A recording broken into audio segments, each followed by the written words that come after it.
Well, it finally started to happen. We're starting to see the small cap lead for once. We have the NASDAQ and we have the S&P 500, but it's been a long time since we've seen this. We've heard about it for some time and we keep hearing that it's coming, but we are starting to see those levels. And I think it's pretty interesting when it started to happen too. And we're just going to look at the day for a second. When you start at that 930, obviously you get all this volatility coming right in here over and over and over again. You get the big spikes. Obviously in the NQ is always going to be a little more volatile. We know that. We always know that. But what starts to happen is the NQ just starts to lose steam during the day. NASDAQ just starts to lose steam, and you're starting to lose interest in what? In the S&P 500 as well. You can see the 230 low right here. Now, nothing else really hit a low at 230, did it, except the S&P. I mean, if you take a look at the NASDAQ here for a second in orange, and you look here, nothing took out that low. But what gets interesting about the low here is if you correlate this line directly to what happens, is that's when the Russell actually starts to break out. And I think that's pretty interesting. I think it's worth spending a moment on.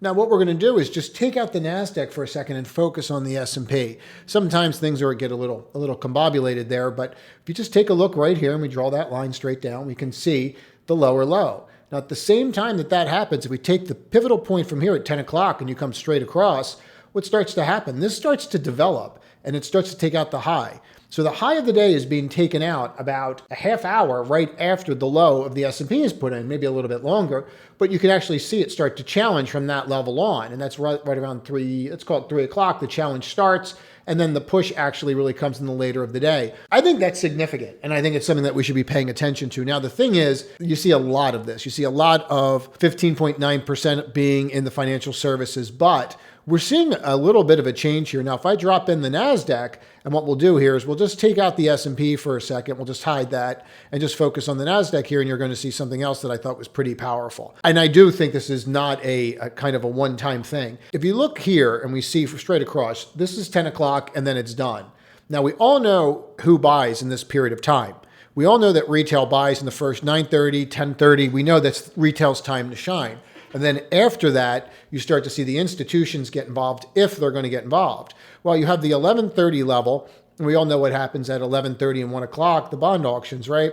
And so we have that level down here, and that obviously was your low. The 1 o'clock level, if you start looking at it, that really became the high, which is kind of interesting here for the NASDAQ. But again, another bond auction right in here, something to think about. But what's most interesting to me is the divergence that we're starting to see. And you're starting to see small caps. So what happened actually even yesterday, and I'll get to it, there was actually a name that I actually started buying that I really started to like. And I started to see a couple other names like that are starting to pop up. I'm sure you're starting to see more smaller cap names hit your screens as well. But is this something that's going to be going on for some time? Now, it is something that has been said that we should be seeing for some time, but what I want to do is I want to go back to this period of time because I think that this is where it gets really interesting. If you go back to the 14th, we're going to go right to the 14th. Now, the 14th, if you remember, that's when the buyback halt started. And this is something that I would use, guys. I would not sleep on this. In other words, I would be paying very close attention to what happens after the buyback period, because what you've done is you've lost corporate buybacks. So if you lose corporate buybacks, you only have two other groups that are going to buy stocks. You have retail, okay? And then who else do you have? You have institutions. That's all you have. You've lost everybody else. And that's really important to get, right? Because if you lose everybody else and you're losing the corporate insiders, well, now you know who's really buying. And I think that's a very important distinction. But let's take a look at that 14th where 50% of corporations went into the blackout period and just take a look at what's happened since then. And what we would do is just mark that as a demarcation line. Now, once that's marked as a demarcation line, life gets super simple. You just drop a line straight across. I'll have to pick another color here. Let's get something bright and bold. And that's your demarcation line 0. And if we look at this, you would say, well, it's not that big of a difference. Okay, you could say it's not that big of a difference, but remember your starting point. So if we're keeping in time with the Russell at this point, and you look at where you are, if you went back over just very 4 hours, you went back 30 days and you look at the disparity, or you go back even further, and let's just go to 24 and look at it, look at the disparity and the difference. And then you're getting to a point now where the 4 hours, very similar, but then you get into the hourly. And then if you pull the hourly back to the last time that you've had the buyback stopping, well, now all of a sudden they're tied. So what this tells us very clearly is without corporate buybacks, new demand in the market is going into the small caps at least at the same pace as of now that's going into the NASDAQ. This is irrefutable. It is absolutely irrefutable. And we are seeing that they are looking for places to put money. Nothing could be any clearer than this. Now, in front of you is a chart, and this chart has the IWM in it. And what we're going to do is go back to the date of when the blackout period started. And then we have subsectors within IWM that are represented in small cap sector funds. Very simple to the XLK, XLY. And what we're going to do is we're going to look right in here at where IWM is, and we're going to mark that off. And then we're going to see that PSCE and PSCF are sitting right here. And then we're going to get rid of these other ones that are down here. So what we're looking for is who are the leaders since the 14th? And again, I think this gets pretty neat. But the other ones like consumer discretionary, anything that doesn't fit that narrative right now, we're going to keep the E and the F. So when we get rid of these, so that we're going to keep that, we're going to get rid of this, and then I'm going to overlay this with something else. And then it will get pretty clear what's going on here, in my opinion anyway. So then we're going to get rid of these, and now you should have 3 lines on here. And now we're going to add the Qs, and then we're going to add the I want to add the SOX, and then we're going to add the cloud software space, and we're going to add SPY, and we're going to add XLK as well. So if we add those all in, and let me make sure that they actually put the XLK in, because there it is, perfect. So now what we do is we have everything right in front of us, and we all have it from the 14th. Now, if we look here, we have the cloud that's above, we have the Qs that are above, and the SPY that are above. So your response is going to be, okay, well, this isn't really telling you much. Well, I would argue that it is. The very first thing that you could say from the blackout period over is they are not buying semiconductors. As much as I love semiconductors, and every 15 minutes in these calls you're listening to me talk about NVIDIA, I have to be very aware of what's happening, right? You have to trade what's in front of you, as I like to say. And when we look at this, they're just not buying semis. They've had enough. And it's not just, oh, well, it's Micron. Is it? Because that was the 27th to the 28th. What happened on the 25th? What happened on the 21st? Well, the market was bad. Was it? Because cloud software is up, and we're going to get to that in a moment. Was it the Qs? Well, the Qs are doing just fine. So it's not that. Matter of fact, you have one of the largest disparities you ever had. So then that leads us to look at sectors. And this is where it gets interesting, because we could look at the Qs here and the SPY here, and we could say, okay, they are above, but they've always been above. So if we just took a moment and looked at these, right? So we take off the F and we take off the energy and financials is what they are. Take off the SOX, take off the cloud, and take off XLK for a second. And just look at those 3 from the 14th over. Now let's get exactly the 14th over. So it's perfect, because that's also going to skew it. Just drop it right there. And we look at that, and that's exactly on the 14th when we started the day. When you look at this, and I got rid of the future so that we can just look at the actual market, you have not been this close together. Now, if you overlay this now, and now you put in the F, the E, which is financial and energy, small cap. These are small caps. Please stay with me. And then you'd go, okay, well, let's look at the SOX and the cloud. And now let's get rid of the S&P for a second, and we'll leave XLK in. All right. And then we're going to get rid of the Qs as well. So all you have in here is the Qs, and I'm going to leave small caps in as well. So here's just the Russell in and of itself. And what you're going to see is that the Russell in and of itself is outperforming XLK. So even as well as Apple and Microsoft have done, Russell's outperforming it. Ever since when? The blackout period started. It's a very distinctive date, and it does affect us. And by removing the corporate buybacks, it shows you that really what's driving the market is the corporate buybacks. The outperformance of the S&P and the NASDAQ could be said that it really is corporate buybacks that's driving it, because we remove that and then look at what's happening. We're roughly in the same area. But you're seeing some changes here. Cloud is leading. We're going to get to that in a moment. But on top of that, you also have PSCF and PSCE. So if you wanted to, you might want to go look those up and go see what are in those holdings, and are there something there? You know, it's funny, today on the pre-market live that we do, we had a great call, and one of the gentlemen kept saying to me, are you looking at energy names? Looking at energy names. And I keep looking at the XLE. And where I'm probably looking is I'm probably looking in the wrong spot. I might want to start looking at some of the smaller cap energy names and some of the smaller cap financial names and seeing how they're behaving. Because right now, if someone's saying, oh, well, what are you buying? Oh, I'm buying the Russell. Well, everybody's buying semis. No, they're not. Doing these comparisons will save you an inordinate amount of time, and you can use them all day long. These are charts that I use literally all day long to determine where the money's going. And I use something else that I've shown you. But what you should be taking away from this is money is flowing into small caps. It's absolutely irrefutable. It's not even up for debate. It is not a subjective statement. It's an objective statement, and this is what's happening. What we are seeing is that small caps are now outperforming the big technology names, and they are outperforming semiconductors. This is not, again, it's not debatable. Now, I thought this was pretty telling, and before we get into some charts and some specificity, in front of you is the SOX compared with the cloud software names. One hit highs today at the end of the day, one hit lows today at the end of the day. It is very clear that they are selling semiconductors and they are buying the cloud stocks. I'm just going to say it again. It's very clear they are selling semiconductors and buying the cloud stocks. Now, what people will say is, well, why didn't you do this earlier? No one called me and told me what they were going to do. Okay, what I have, and the only thing I have, is what's actually happening. That's why I always tell people the most important thing they can do is trade what's in front of them. Everybody else will say, oh, I knew this was going to happen, or of course this is going to happen.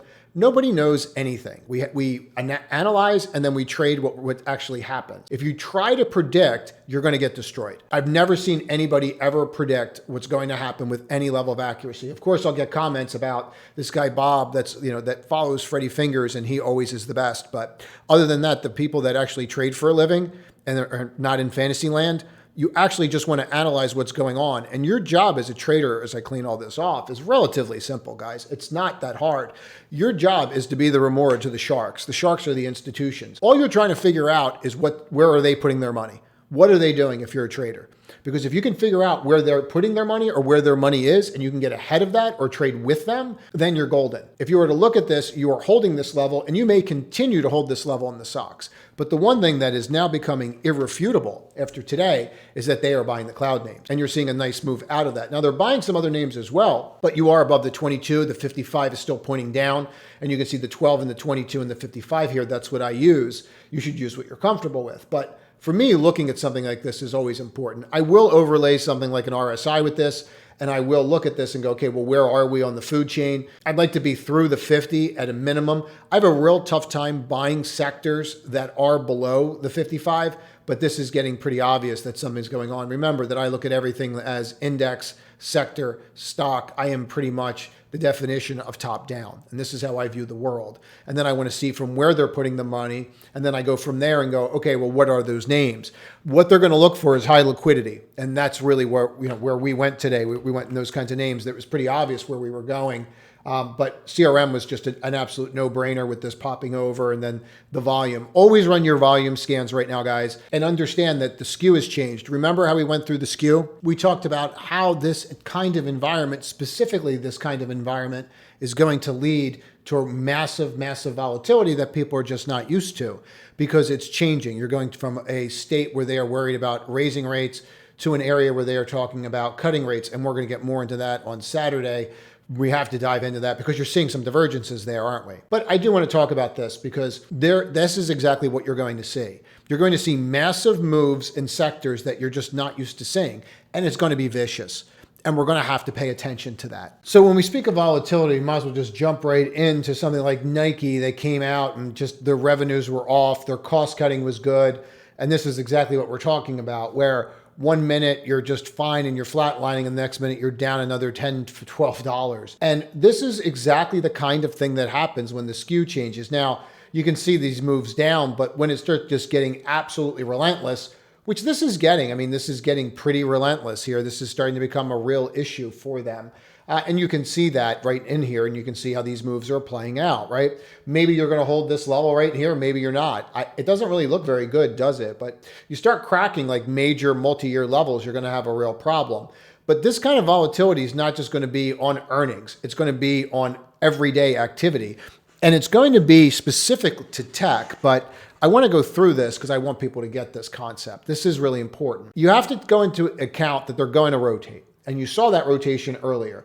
Now, as far as Micron's earnings were not overly bad. They also weren't good. They also didn't warrant being up here unless you're going to keep raising guidance, which they didn't. They left guidance alone, and margins were weak. Well, then your stock's going to be hit. Now, your stock's down $4 from the previous day. But if you go and take a look at this, you never really had a chance at all. And I'll tell you what I mean by that. I mean, you never rallied. You never really got anywhere today. So if you look at this 5-minute bar, we talk about volatility. Look at that move. It's 17 points out of nowhere. We went through this a little bit last night, but I don't think people truly get the fact of how fast this dropped and how quickly you had to get out of the way.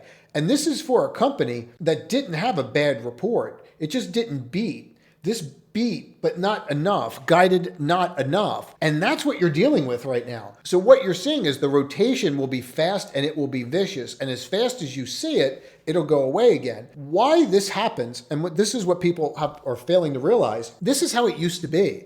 This is how tech was. Tech was this volatile. People got lulled into tech, if you look back in the day, because they didn't have to worry about interest rates. They didn't have to worry about paying margin interest. I've gone through this ad nauseum, and we're going to do it one more time so that you get this. But when you look at Fed funds and you see where the rates are on Fed funds, let's just take a look at this for a second. You had the financial crisis right here. And since then, Fed funds were zero. And you weren't paying margin interest. Nobody was, right? And then all of a sudden, you have this little blip out there where people are paying margin interest. And what happens to the market during this period of time? You start looking at March 17th, and then it really starts kicking up around July and August, right? And then, of course, we have the pandemic where you go to zero again, and now you have rates. Well, rates have not been here since this level, which would put you right around that 06, 07 level. Now, I know you've seen this graph 1,000 times, but it'll make it even easier to understand why what's happening is happening. When you correlate that Fed funds chart to where the SKU changes, in other words, where the SKU starts to go higher, right? It means volatility starts to increase versus decrease volatility. And now we're starting to increase volatility again. This all starts to make a little more sense, doesn't it, when you connect all the dots? You have your little blip here, but now you're paying interest again. So when you're paying that interest again, you're going to see that volatility because people are going, not only am I losing money, but I'm paying for the privilege to lose money on my margin interest now. And that becomes a whole thing. You remember we talked about these companies and why these companies were seeing earnings go so well. We did this a little bit ago, but we talked about like why IBKR is moving and why it's breaking out because they're making money off of margin interest again. There's a whole subsector of names that are making money off of margin interest again, including the Goldmans and the JP Morgans, but really your mid-level banks, the Schwabs of the world, those guys are killing it on margin interest now, which before was just dead money. But going back to what that means for you with the Microns of the world, when these names get hit, they're going to get hit and it's going to be vicious. So it doesn't matter the name. It doesn't matter the rotation. NVIDIA, the same thing. If NVIDIA can't get it together, 116 is on the agenda. And then if that can't get it together, you'll break down more, 105, and you'll keep breaking down, 96. And can this happen? Yeah, it can. And we're going to talk about, is it going to happen? Is it not going to happen? Again, our job is the same. Nobody really knows. What you do know is that rotation is vicious. And it's way more vicious when the SKU's the way it is. Specifically, that is a function of what you're seeing with margin interest. And then all this ties into the equity risk premium that I'm going to get into again on Saturday. We don't have time for it. But what this will mean for you as a trader is you're going to be looking at names like this that are going to look like they're falling off a cliff. And you're not going to be used to the fact that, they might hold support. They might bounce. Okay, you're going to start seeing that over and over again. This is the kind of stuff that you really want to pay attention to. You break out, you pull back. Does it hold? Does it not hold? And it's not just going to be these names. It's going to be any high beta name. You could look at something like CVNA today. Here's your support level, breaks, and then breaks out and goes. Everyone thinks that, maybe you're going to roll back over. That's not what happens when the SKU changes. When the SKU changes, they go and chase beta. That's why beta used to be so important. Beta is the relative performance of a stock to the underlying index. People will start to chase beta. They'll start to chase. Momo names will work, but they will work for shorter periods of time. Please listen to that. That part of it's very important, the shorter period of time. So today we had a great trade on CRM and we absolutely crushed it because we were tracking where the money was going. But we know that, is this going to continue? This probably does continue. But that doesn't mean that it doesn't drop $5, $6, $7 tomorrow before continuing. So you have to make those decisions. Do you want to stay in those names? Do you not want to stay in those names? Take a look at SMCI. Like this is really classic stuff. Up here, everybody wanted to buy it. But when the Momo started here, nobody went near it. We actually bought it here and started selling into the Momo as it starts to happen. That's what you have to do here because you don't know what day the music's going to stop and you're going to be looking for a chair. That's it.